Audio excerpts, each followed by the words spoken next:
अहम खबर आपको दें, चीनी वजीर खारजा की वजीर आजम इमरान खान से मुलाकात हुई। सी पैक समेत दीगर मामलात भी जेर बहस आए। वजीर आजम ने मकबूजा कश्मीर की मौजूदा सूरत हाल से आगाह किया। मुलाकात में चीनी नायब वजीर खारजा भी शरीक हुए। वजीर खारजा शाह महमूद कुरैशी और वजीर मनसूबा बंदी खुसरो बख्तियार भी इस मुलाकात में मौजूद थे। जी हाँ, वजीर आजम इमरान खान की मुलाकात हुई है और इस अहम मुलाकात में अहम अमूर पर तबादला ख्याल किया गया है।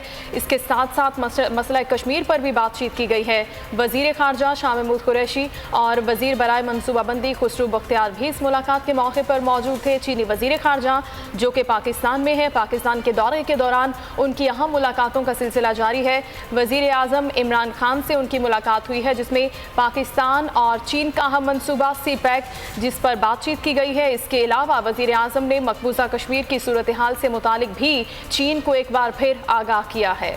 मुलाकात में चीनी नायब वजीर खारजा भी मौजूद थे। वजीर खारजा शाह महमूद कुरैशी और वजीर मनसूबाबंदी खुसरो बख्तियार भी इस मुलाकात में मौजूद थे। इस मुलाकात में मकबूजा कश्मीर की सूरत हाल से भी आगाह किया गया। चीनी वजीर खारजा की वजीर आजम इमरान खान से मुलाकात हुई। सी पैक समेत दीगर मामलात भी जेर बहस आए। वजीर आजम ने मकबूजा कश्मीर की मौजूदा सूरत हाल से आगाह किया। मुलाकात में चीनी नायब वजीर खारजा भी शरीक थे। वजीर खारजा शाह महमूद कुरैशी और वजीर मनसूबाबंदी खुसरो बख्तियार भी इस मुलाकात में मौजूद थे।